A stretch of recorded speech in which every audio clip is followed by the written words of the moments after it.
നമസ്കാരം. പ്രിയ വരാഹി ഭക്തരെ, അമ്മയുടെ നവരാത്രി ആഘോഷങ്ങൾ ഈ ജൂൺ 26 തുടങ്ങി ജൂലൈ 4 വരെ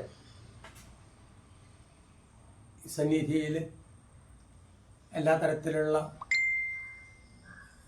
താന്ത്രിക ചടങ്ങുകൾ, ഒപ്പം തന്നെ ഭക്തജന സംഗമങ്ങൾ, പുരാണപാരായണങ്ങൾ, വേദജപങ്ങൾ, ഹോമങ്ങൾ,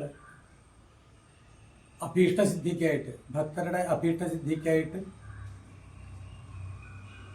അതാത് ആഗ്രഹങ്ങൾക്കനുസരിച്ചുള്ള ചില പൂജാഹോമവിധികൾ,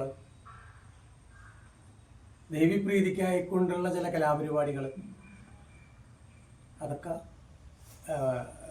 ഏറ്റവും ഭംഗിയായിട്ട് സമുചിതമായിട്ട് ആഘോഷിക്കാൻ തീരുമാനിച്ചിട്ടുണ്ട്. ഈ നവരാത്രി എന്ന് നവം എന്ന് പറഞ്ഞാൽ അതിന് സംസ്കൃതത്തിൽ ഒരു പദത്തിന് തന്നെ പല അർത്ഥങ്ങൾ കൽപ്പിക്കാറുണ്ട്. നവം എന്ന് പറയുന്നത് പുതിയത് എന്നുള്ളൊരു അർത്ഥമുണ്ട്, 9 എന്നും അർത്ഥമുണ്ട്. അപ്പം നവം എന്ന് പറഞ്ഞാൽ 9 ആണ്. നവമി എന്ന് പറഞ്ഞാൽ അമാവാസ്യ പൗർണമി കഴിഞ്ഞിട്ട് വരണ 9ാം ദിവസം. പ്രഥമ, ദ്വിതീയ, തൃതീയ, വിഭക്തി, പഞ്ചമി, ഷഷ്ടി, സപ്തമി, അഷ്ടമി, നവമി, 9ാം ദിവസം. അപ്പം നവം എന്ന് പറഞ്ഞാൽ അങ്ങനെ 9 എന്നുള്ളൊരർത്ഥമുണ്ട്. ഒപ്പം തന്നെ പുതിയത്, നവീകരിച്ച ഷോറൂം എന്നൊക്കെ കേട്ടത്തിൽ പുതുക്കിപ്പെടുന്നത്, പുതിയത് എന്നുള്ളൊരർത്ഥമുണ്ട്. ഈ നവരാത്രി 9 ദിവസമായിട്ടാണ് ചിട്ടപ്പെടുത്തിയിരിക്കുന്നത് ശാസ്ത്രത്തിൽ എന്നുണ്ടെങ്കിൽ തന്നെ ഇവിടെ ഇതിനെ 2 അർത്ഥത്തിലും നമ്മൾ വീക്ഷിക്കേണ്ടതാണ്. രാത്രി എന്ന് പറഞ്ഞു കഴിഞ്ഞാൽ നമ്മളുടെ ഉള്ളിലേക്ക് ഇരുട്ടാണ് വരിക, അന്ധകാരമാണ്. എന്താണ് മുമ്പിൽ എന്നറിയില്ല. നമ്മൾ നടക്കുന്ന സമയത്ത് മുമ്പിൽ എവിടെയാണ് നമ്മൾ ചെന്ന് ഇടിക്കാനോ എന്താണ് സംഭവിക്കാനോ നമുക്കറിയില്ല. അജ്ഞാനത്തിൽ നിന്നുള്ള ഭയം, എന്താണ് വരാൻ പോണേ എന്ന് നമുക്ക് അറിയില്ല. അതിനെക്കുറിച്ചുകൊണ്ട് നമ്മുടെ ഉള്ളിലൊരു ഭയം. ഇപ്പോൾ വിദ്യാഭ്യാസത്തിൽ നമുക്ക് ശ്രദ്ധിക്കാൻ സാധിക്കണില്ല. ഇനി ശ്രദ്ധിച്ച് അഭ്യസിച്ചാൽ തന്നെ മനസ്സിൽ അത് വേണ്ട രീതിയിൽ നമുക്ക് സൂക്ഷിച്ചു വെച്ചാൽ സാധിക്കണില്ല. ഇനി അതൊക്കെ ഉണ്ടായിരുന്നു, നമ്മൾ നന്നായി പ്രവർത്തിച്ചു, നമ്മളുടെ നന്നായി തന്നെ മനസ്സിലത് സൂക്ഷിച്ചു വെച്ചു, പക്ഷെ പരീക്ഷ എന്ന സമയത്ത് നമുക്കത് പ്രകടിപ്പിക്കാൻ സാധിച്ചില്ല. അതൊക്കെ അതിൻ്റെ അന്ധകാരമാണ്, ഇരുട്ടാണ്, പോരായ്മകളാണ്, ആ ഭയത്തിൽ നിന്നുണ്ടാവുന്നതാണ്. ഇനി അത് മാത്രമല്ല, ഇപ്പോൾ കർമ്മരംഗമായാലും അതെ, വ്യവസായം ഒക്കെ ഉണ്ട്, അതും അതെ. നാളെ എന്താണ്, അല്ലെങ്കിൽ അടുത്ത പ്രൊജക്റ്റ് എന്താണ്, അല്ലെങ്കിൽ കഴിഞ്ഞ പ്രൊജക്റ്റുകളുടെ പണം എന്ത് കിട്ടും, ഒരു ഇരുട്ടിലാണ് നിൽക്കണേ. നമ്മൾ എന്താണെന്ന് അറിയാണ്ട് നമ്മളൊരു ഡാർക്കിൽ നിന്നുകൊണ്ടുള്ള, ഇരുട്ടിൽ നിന്നുകൊണ്ടുള്ള ഒരു സംഗതികൾ, അത് നമ്മളുടെ സന്തതികളെ കുറിച്ചിട്ടുള്ളതാവാം, സന്താനങ്ങളെ കുറിച്ച്, ഒപ്പം തന്നെ കുടുംബജീവിതത്തിനെ കുറിച്ച്, വൈവാഹിക കാര്യങ്ങളെ കുറിച്ച്, ഇതിനെക്കുറിച്ച് നമുക്ക് നാളെ എന്താണ് ചെയ്യേണ്ടത് എന്നോ നാളെ എന്താണ് സംഭവിക്കാൻ പോണേന്നോ അറിയാണ്ട് നമ്മൾ വരും. ആ ഇരുട്ടിനെയാണ് രാത്രി എന്ന് പറയണേ. അപ്പം നവരാത്രി എന്ന് പറഞ്ഞാൽ രാത്രിയിലൊരു പുതിയ രാത്രി.